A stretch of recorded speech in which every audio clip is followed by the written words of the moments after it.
नमस्कार, अग्रणी infra real बाजार में आपका स्वागत है। मैं हूं आपकी होस्ट तुलिका। आज इस प्रोग्राम में हम बात करेंगे रियल एस्टेट से जुड़ी हुई उन तमाम सरोकारों की जिनकी जानकारी से आप अपने आवास के सपने को सुगम बना सकते हैं। आवास एक ऐसी जगह है जो हमें न सिर्फ प्राकृतिक आपदाओं से बचाती है बल्कि हमारी रक्षा भी करती है। अपना मकान हर किसी का सपना होता है और इस सपने को पूरा करने में लोग अपना जी लगा देते हैं। आज हमारे कार्यक्रम का मकसद भी यही है कि हम किस तरीके से आम आदमी के घर की समस्या का समाधान बता सकें। पिछले 3 साल के अंतराल में रियल एस्टेट में निवेशकों की संख्या में 250% की बढ़ोतरी हुई है और यही वजह है कि रियल एस्टेट आवास की चाहत रखने वालों के लिए सबसे बड़ा मददगार बना हुआ है। गुड़गांव, बेंगलोर, हैदराबाद या चेन्नई के हाईटेक शहरों में स्थापित गगनचुंबी इमारतों को ही ले लें, ये सभी 20 मंजिल से ऊंची है और नई उन्नत तकनीक की सहायता से स्टील के मजबूत खंभों पर टिकी है। आवास की कमी से जूझता ये शहर भी अब ऊंची ऊंची इमारतों का मोहताज बनता जा रहा है। अभी एक बाइलॉ नया बन रहा है और मैं उम्मीद करता हूं कि उसमें हाइट रिस्ट्रिक्शन जो है उसको हटा दिया जाएगा। ज़मीन भले ही थोड़ा कम लोग घेरें तो और हाइट बढ़ाने की बात होनी चाहिए, क्योंकि जो हमारे पास ज़मीन की कमी है तो इसलिए ज़मीन की सबसे ज़्यादा अधिक से अधिक उपयोगिता हम कर सकें, इसके लिए ऊपर जाने की आवश्यकता है। बिहार की राजधानी पटना में रियल एस्टेट के बिल्डर भी इस बात को मानने लगे हैं कि बीते 5 सालों में रियल एस्टेट की मांग खूब बढ़ी है। इसकी सबसे बड़ी वजह कानून व्यवस्था की अच्छी स्थिति और लोगों की कमाई में इजाफा है। इसमें बाहरी मुल्कों में काम करने वाले भारतीय भी पैसा लगा रहे हैं। बिहार अब पैसा लगाने के लिए बुरी जगह नहीं रही। इस वक्त अकेले पटना में 1 लाख मकानों की कमी है, जिसमें से 90% की कमी समाज के आर्थिक रूप से कमजोर या कम आय वर्ग के लिए है। पटना में रियल एस्टेट के विस्तार के लिए विधि व्यवस्था में सुधार, सड़कों के विस्तार और फ्लाईओवरों के निर्माण को प्रमुख कारक माना जाता है।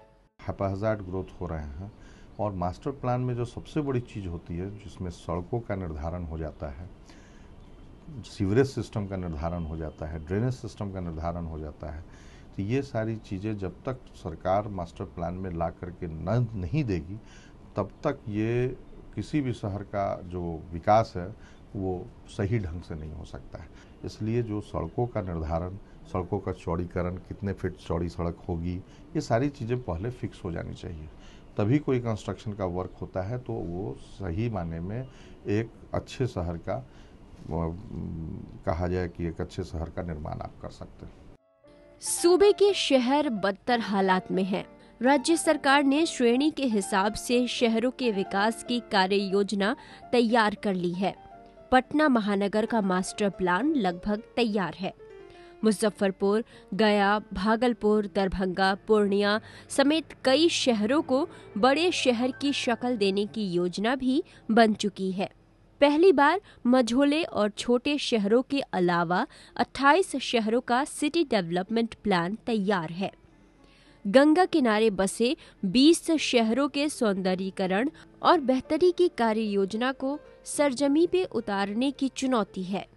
शहरों को व्यवस्थित करने से लेकर उसे गंदगी मुक्त बनाने, पेयजलापूर्ति, जल निकासी, सीवरेज, कचरा प्रबंधन, नदी तट विकास, शहरों को स्लम मुक्त बनाने, बेहतर यातायात प्रबंधन, सैटेलाइट टाउनशिप विकसित करने जैसी कई योजनाएं हैं।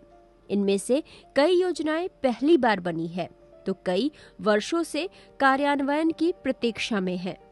ऐसे में मजबूत नगर निकाय ही शहरों का बेहतर ढंग से विकास कर पाएंगे। बड़े शहरों के विकास की योजनाएं, शहर का विस्तार की संभावनाओं का अध्ययन, महत्वपूर्ण निर्माण शहर से बाहर ताकि विकास विकेंद्रित हो, सड़क यातायात व्यवस्था दुरुस्त होगी, रिंग रोड व आंतरिक रोड का विकास, आंतरिक यातायात की बेहतर व्यवस्था, औद्योगिक विकास की संभावनाओं की तलाश और नागरिक सुविधाओं का विकास। पूरे शहर में अनिवार्य सीवरेज सिस्टम कचरे के निपटारे का पुख्ता प्रबंधन। निर्धारित मानक पर ही रिहायशी कॉलोनी आवास निर्माण। इस समय सूबे के मझोले व छोटे शहरों में संरचना निर्माण कार्यक्रम के तहत कई योजनाओं पर काम चल रहा है। इसके तहत इन शहरों में जलापूर्ति योजना, ठोस अवशिष्ट प्रबंधन, पथ व नाला निर्माण की योजनाएं शामिल हैं। सूबे के 28 शहरों को अगले 5 वर्षों में देश के विकासशील शहरों की श्रेणी में खड़ा करना है। ये शहर व्यवस्थित व नागरिक सुविधाओं से युक्त होंगे। इन्हें स्लम मुक्त भी बनाना है। अलग अलग शहरों की अलग अलग व्यवस्थित योजनाएं होंगी और उसी आधार पर वहां विकास व निर्माण कार्य होंगे। स्थिति बहुत ही विकट है। आज भी अभी भी हाउसिंग की इतनी बड़ी प्रॉब्लम है कि कहीं पे भी बन जा रहा है बिल्डिंग तो वो बिक जा रहा है। इसके पीछे सीधी सी बात है कि हाउसिंग एक नेसेसिटी है, लोगों को मकान चाहिए। सरकारी स्तर पर कोई भी हाउसिंग का प्लान इन लोगों का न प्लान है, और अगर आया भी तो आज ही हमारे पास फ़ोन आया था कि हाउसिंग वाले लोग चाहते हैं कि उनके हाउसिंग वाले उसमें 3 बार प्री बीड हो चुका। बाहर के प्लेयर्स इन्होंने बाहर जा के प्री बीड मीट की है, लेकिन कोई प्लेयर नहीं आया। क्यों? आखिर कहीं ना कहीं तो सरकारी व्यवस्था में के लचरपन में कुछ तो होगा जो लचर है। आज इस शहर में हर इंसान अपने आवास का सपना संजोए हुए है। नौकरी पेशा इंसान अपने आमदनी में से बचत करके घर का सपना संजोए हुए। कैसे लोगों के आवास का सपना पूरा हो सकता है बताएंगे आपको, लेकिन फिलहाल यहाँ पर रुकेंगे एक छोटे से ब्रेक के लिए। ब्रेक के बाद आपका स्वागत है अग्रणी इंफ्रा रॉयल बाजार में। आज जब बात बने बनाए घर की हो रही है तो सबसे पहला प्रश्न जो हमारे दिमाग में कौंधता है वो है जगह और बनावट। तो कैसे करें इन बातों पर गौर और कैसे विकास कर रहा है पटना का रियल एस्टेट। एक आवास किसी भी आदमी की जिंदगी का सबसे बेहतरीन संजोया सपना होता है। आज ये सपना काफी महंगा सौदा हो गया है। कुछ लोग इसमें निवेश अतिरिक्त आय के लिए भी करते हैं। बहुत से लोग ऐसे हैं जो सरकार या प्राइवेट कंपनी की तरफ से मिले घर में अपनी जिंदगी गुजार देते हैं और अपने खरीदे गए फ्लैट को किराए पर लगा देते हैं। ऐसे में लोगों के लिए उस प्रॉपर्टी को संभालना एक समस्या बन जाती है। यानी किसी प्रॉपर्टी में निवेश किया है तो उसके रख रखाव का भी एक खर्च होता है जो इस किराए से पूरा किया जा सकता है। प्रॉपर्टी में निवेश के लिए बड़ी पूंजी की जरूरत होती है और अधिकांश लोग इसके लिए वित्त प्रदाताओं की मदद लेते हैं। उनके दिए कर्ज के EMI का सतत भुगतान भी किराए की आय से किया जा सकता है। ये भी मुमकिन है कि किराया EMI का एक छोटा हिस्सा ही हो, लेकिन फाइनेंशियल प्लानर्स के मुताबिक ये प्रॉपर्टी को खाली छोड़ने से बेहतर है। साथ ही इसमें होने वाली आय से बहुत सारे काम भी किए जा सकते हैं। दिनों दिन बढ़ती रिहाइश की ज़रूरत और उस पर मिलने वाले ऊंचे किराए के लिहाज से किराए वाली प्रॉपर्टी में निवेश फायदेमंद बैठता है। एक निवेशक ऐसी प्रॉपर्टी जहां से किराया आता हो वहां निम्न कारणों से निवेश कर सकते हैं। जब तक निवेशक को अपना निवेश भुनाने की जरूरत ना पड़े, अतिरिक्त कमाई होती रहती है। मंदी के दिनों में भी ये कमाई का अच्छा जरिया साबित होता है। यदि किसी मकान को निवेशक ने खुद लिया है तो उसमें एक हिस्सा किराए पर चढ़ाकर भी किराए से रोजमर्रा की छोटी छोटी जरूरतों का उपाय किया जा सकता है। जब से हमारे कुछ लॉ एंड ऑर्डर सुधरे हैं, यहाँ पर लैंड का कॉस्ट बहुत हाई हो गया है। बिल्डर में ये कैपेसिटी नहीं रह गई कि वो लैंड को परचेज करे एंड देन उस पर बिल्ड करे। इसीलिए वो डेवलपमेंट एग्रीमेंट के तहत बिल्ड करता है। डेवलपमेंट एग्रीमेंट के तहत जब वो बिल्ड करेगा तो लैंड के कॉस्ट हाई होने से मार्केट परसेंटेज बहुत हाई होता है। मार्केट परसेंटेज जो लैंडलॉर्ड का परसेंटेज होता है वो हाई होता है। और उस लैंड को पूरी तरह वो मॉर्गेज नहीं कर पाता, ऑल्दो उसके एक डेवलपमेंट एग्रीमेंट में लिखा होता है, लेकिन उसके ओन होने पे अनऑफिशियली वेट ज़्यादा मिलता है जो उसको नहीं मिल पाता। तो ऐसी हालत में दो चीज़ होनी चाहिए, या तो लैंड के कॉस्ट घटे जो संभव नहीं है, दूसरी बात होना चाहिए कि बिल्डर को कहीं ना कहीं लोन की व्यवस्था होनी चाहिए, जिससे दो तरह से, एक उस प्रोजेक्ट को अप्रूवल करने का कोई एक निश्चित प्रोसीड्योर होना चाहिए जिससे जो आदमी उस फ्लैट को खरीदता है उसको लोन मिले, और दूसरा कि बिल्डर को भी लोन मिले जिससे वो डेवलप कराए, जैसे उसको एक सीसी मिल जाए। लेकिन यहाँ जो बैंक की व्यवस्था है, यहाँ पर बैंक विश्वास नहीं करता, उसको लगता है ये काम नहीं हो पाएगा। किसी भी मकान की मजबूती इस बात पर निर्भर करती है कि उस मकान का नींव कितना मजबूत है। आज हमें इस बात पर ध्यान देने की ज्यादा जरूरत है क्योंकि पटना भूकंप जोन में आता है। तो चलिए आपको बताते हैं कि क्या कुछ खास करें ताकि आपका मकान वर्षों दे आपका साथ। खेती के बाद देश में सबसे ज्यादा लोगों को रियल एस्टेट सेक्टर से ही रोजगार मिलता है। साथ ही देश के जीडीपी का 5% हिस्सा भी रियल एस्टेट से आता है। इसलिए रियल एस्टेट सेक्टर को उम्मीद है कि बिहार सरकार इस उद्योग के सिलसिले में ज्यादा उदार हो। साथ ही बिल्डर्स और जानकार सेक्टर में पारदर्शिता और निवेश बढ़ाने के लिए सरकार से कुछ ठोस कदम की उम्मीद कर रहे हैं। देश में फिलहाल 2.5 करोड़ से ज्यादा घरों की जरूरत है और हर साल ये आंकड़ा बढ़ता जा रहा है। बाजार में डिमांड है, लेकिन बढ़ती कीमतों और महंगे होम लोन की वजह से लोग घर खरीदने के अपने फैसले को टाल रहे हैं। खरीदारी बढ़ाने के लिए जानकार कहते हैं कि होम लोन पर मिल रहे आयकर छूट की सीमा को 1.5 लाख रुपए से बढ़ाकर 3 लाख रुपए कर दिया जाए। साथ ही अंडर कंस्ट्रक्शन बिल्डिंग में फ्लैट की खरीदारी पर से सर्विस टैक्स हटाया जाए। आजकल इन्होंने रूल जो बनाया उसमें दो तरह से सर्विस टैक्स रूल को उन्होंने अमेंड किया। एक अमेंड किया कि अगर आप एक किचन से 2 किचन का डेवलपमेंट आप करवा रहे हैं, प्राइवेट भी, मतलब अगर एक भी फ्लैट आप अपार्टमेंट में बनवा रहे हैं, देन आपको सर्विस टैक्स लगेगा। दूसरा चीज़ जो बहुत बड़ा अमेंडमेंट हुआ कि लैंडलॉर्ड का शेयर, जो आप कन्वर्जन पर लैंड देते हैं और लैंडलॉर्ड का जो शेयर है उसको भी वर्क्स कॉन्ट्रैक्ट के अंदर ला करके उस पर भी टैक्स बिल्डर को देने पड़ रहे हैं। क्या कि लैंडलॉर्ड तो टैक्स दे नहीं रहा है तो बिल्डर को ही अल्टीमेटली देने पड़ रहे हैं। तो एक तो बिल्डर को भी ज़्यादा देने पड़ रहे हैं और जो खरीद रहे हैं उनको भी ज़्यादा देने पड़ रहे हैं। तो बिल्डर को भी ज़्यादा कॉस्ट पड़ रहा है और उससे ज़्यादा कॉस्ट जो खरीदने वाले को ही पड़ रहा है, और इस तरह से कभी भी ये मकान सस्ता नहीं होता दिख रहा है। तो ये थी कुछ खास जानकारी जिसके माध्यम से आप अपने आवास को सुंदर और मजबूत दोनों बना सकते हैं। और भी ऐसी बहुत सी जानकारी है जो हम आपके साथ बांटेंगे, लेकिन फिलहाल यहाँ पर रुकेंगे एक छोटे से ब्रेक के लिए। ब्रेक के बाद आपका स्वागत है अग्रणी इंफ्रारियल बाजार में, जहां पर हम बात कर रहे हैं आपके अपने आवास और उसके बीच आने वाली समस्याओं के बारे में। जब भी हम आवास का जिक्र करते हैं तो हमारा ध्यान उन मूलभूत आवश्यकताओं के ऊपर भी जाता है जिनकी जरूरत हमें अक्सर पड़ती है। पटना शहर की मात्र 30% आबादी को नगर निगम पेयजल मुहैया कर रही है। इससे प्रत्येक घरों तक जोड़ने की जरूरत है। सीवर और ड्रेनेज सीमित आबादी तक उपलब्ध है। बारिश के बाद जल जमाव सामान्य सी बात है। पूरे शहर में इंटीग्रेटेड सीवर और ड्रेनेज व्यवस्था की तत्काल जरूरत है। इस तरह के प्रस्ताव निगम द्वारा राज्य सरकार को अविलंब भेजे जाने चाहिए।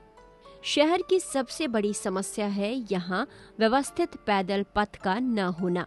पैदल चलने में दुर्घटना का डर सताता रहता है। कहीं पैदल पथ है भी तो उस पर फेरी वालों का कब्जा है। इसे मानदंडों के अनुरूप बनाने की जरूरत है तथा पैदल चलने वालों को प्रोत्साहित करने की भी आवश्यकता है। कचरे का निस्तारण नहीं, कचरा प्रबंधन वर्तमान व्यवस्था के तहत एक सफेद हाथी बना हुआ है। केवल मुख्य सड़कों का कचरा प्रतिदिन उठाया जाता है। घरों से कचरा संग्रहण, जो सुप्रीम कोर्ट का दिशा निर्देश भी है, यहाँ नहीं हो पा रहा है। नतीजतन मोहल्लों में कचरा दिन भर बिखरा पड़ा रहता है। इससे आसपास का वातावरण जहरीला और प्रदूषित बना रहता है। विगत कुछ वर्षों में पार्कों की संख्या बढ़ी है, जो सकारात्मक सोच को प्रेरित करता है, परंतु आबादी के हिसाब से वृक्षों की संख्या काफी निराश करती है।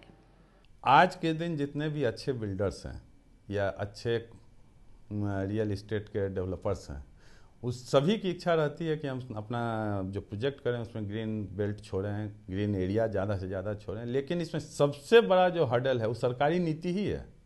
अगर वो बिल्डिंग के हाइट रिस्ट्रिक्शंस को हटा देता है तो सभी बिल्डर्स अपने प्रोजेक्ट में ग्रीन एरिया छोड़ेंगे, और इसकी बहुत आवश्यकता है। जैसे आप हैदराबाद जाते हैं, बॉम्बे जाते हैं, नोएडा जाते हैं, ग्रेटर नोएडा जाते हैं, आप देख के आते हैं तो कहते हैं कि यहाँ की बिल्डिंग बहुत सुंदर है, इसमें काफ़ी नीचे ग्रीन एरिया है। वो यहाँ के भी बिल्डर्स देने को तैयार हैं। मास्टर प्लान को अर्बन प्लानिंग बोर्ड से मंजूरी और कैबिनेट की स्वीकृति ली जाएगी। इसके बाद 2 महीने के लिए इसे जनता से सुझाव और आपत्ति के लिए सार्वजनिक किया जाएगा। इसके बाद अंतिम रूप देते हुए इसे लागू किया जाएगा। मास्टर प्लान के अधीन औद्योगिक, व्यावसायिक, खुली जगह, urban agriculture, transport and communication, शिक्षा, स्वास्थ्य के लिए मुकम्मल प्रावधान रहेगा। साथ ही जलापूर्ति, सीवरेज, ड्रेनेज, कचरा प्रबंधन, रोशनी व मूलभूत नागरिक सुविधाओं की व्यवस्था रहेगी। पटना का कायाकल्प करने के मकसद वाली नीतीश सरकार की महत्वाकांक्षी योजना ग्रेटर पटना प्लान अभी भी कागजों पर ही चल रही है। जो मास्टर प्लान का एरिया विकसित किया गया है, उसके लिए एक दूरगामी ठोस योजना चाहिए गवर्नमेंट की तरफ से कि आने वाले समय में हम सड़क तो दे देंगे, बिजली की क्या व्यवस्था करने वाले हैं, और अन्य जो सुविधाएं हैं ड्रेनेज की और ये सब की क्या सुविधा होने वाली है। तो सैटेलाइट टाउनशिप आज अगर उस दृष्टिकोण को ध्यान में रख करके हम लोग अगर योजना बनाते हैं तो पटना के लिए बड़ा ही तर्कसंगत समाधान है सारी समस्याओं का सैटेलाइट टाउनशिप। राष्ट्रीय राजधानी क्षेत्र की तर्ज पर बनाई जाने वाली इस परियोजना में हाजीपुर, दानापुर, फतुहा और आसपास के जिलों को शामिल करने की भी बात कही गई थी। इस पूरी परियोजना के लिए 74,000 एकड़ जमीन की व्यवस्था की जानी थी। इस योजना में कई नए आवासीय sub division, shopping centre, hospital, park, school और खेलकूद के मैदान तैयार करने के प्रस्ताव थे। लेकिन 2 साल बीत जाने के बाद किसी प्रकार की अपेक्षित प्रगति नहीं हुई। इस मास्टर प्लान के अंतर्गत पटना के किनारे गंगा नदी के बगल में मैरीन ड्राइव बनाने की बात भी कही गई थी। कहीं से पटना आने की सुविधा जैसे ही बढ़ेगी वैसे उस क्षेत्र में रहना बहुत ही उचित हो जाएगा, बशर्ते कि सुविधा की यातायात के साधन की अच्छी सुविधा हो जाए। आज के दौर में महंगाई बहुत बढ़ गई है। कोई भी वर्ग ऐसा नहीं है जो महंगाई से अछूता हो। तो ऐसे में कैसे करें आप अपने आवास की समस्या का समाधान, आपको बताते हैं। बीते 1 दशक में रियल एस्टेट कारोबारियों, बिल्डर्स और डेवलपर्स का अधिक ध्यान ऊपरी वर्ग के लोगों को आवास सुविधा देने पर अधिक है। बिहार में राजधानी पटना और आसपास के इलाकों में इस वक्त सैकड़ों परियोजनाएं चल रही हैं और उनमें से ज्यादातर में निवेश करने वाले डेवलपर बिहार की मिट्टी से ही जुड़े हुए हैं। पटना के करीब गंगा नदी के किनारे 1700 एकड़ में शुरू हो रही दीघा परियोजना पर देश भर के नामी डेवलपरों की नजर है। गरीब और निम्न आय वर्ग की पहुंच में आवास की सुविधा लाने का प्रयास किया जा रहा है। पटना में हर कोई अपना मकान चाहता है। कीमतें मांग ज्यादा होने से बढ़ गई हैं। राज्य सरकार को नए इलाकों में सुविधाएं विकसित करनी चाहिए, तभी पटना में रियल एस्टेट में मांग में कमी आएगी और तभी हर तबके के लिए उनके बजट के अनुसार बिल्डर आवास देने में सक्षम हो सकेंगे। एक तो ज़मीन का वैल्यू जो है वहाँ कम रेट पे मिलेगा, कंस्ट्रक्शन कॉस्ट तो वही आना है, जो यहाँ आता है वो वहीं आएगा। मेन फैक्टर काम करेगा ज़मीन का, ज़मीन की वैल्यू कम हो जाएगी। और प्लस नए जगह पे बसाने में बिल्डर्स को भी थोड़ा ये लगता है कि हम इतना पैसा खर्च करके वहाँ इन्वेस्ट कर रहे हैं तो हमको रिटर्न भी आनी चाहिए। तो लो कॉस्ट हाउसिंग पे ध्यान दिया जाए, थोड़ा स्पेसिफिकेशंस को कम करके उसको रखा जाए। आज तो मार्केट तो बहुत हाई प्राइस पे चला गया है, कंस्ट्रक्शन कॉस्ट वही आएगा, केवल स्पेसिफिकेशंस को चेंज करेंगे और कुछ एरिया को मैनेज करके बनाया जा सकता है। रियल एस्टेट क्षेत्र सरकार की सहायता से आम आदमी के घर के सपने को पूरा कर सकता है। नई तकनीक और भवन निर्माण सामग्रियों में रियायत देकर सरकार रियल एस्टेट की मदद कर सकती है, जिससे आम आदमी के आवास का सपना पूरा हो सकता है। रियल एस्टेट से संबंधित आप अगर कुछ पूछना चाहते हैं या फिर आपका कोई सुझाव हो तो हमें लिख भेजिए। हमारा ईमेल आईडी है realbazaar.etv@gmail.com। तो आज के लिए बस इतना ही। अगले हफ्ते फिर से लौटेंगे रियल बाजार की कुछ और जानकारियों के साथ। मुझे और मेरी पूरी टीम को दीजिए इजाजत। नमस्कार।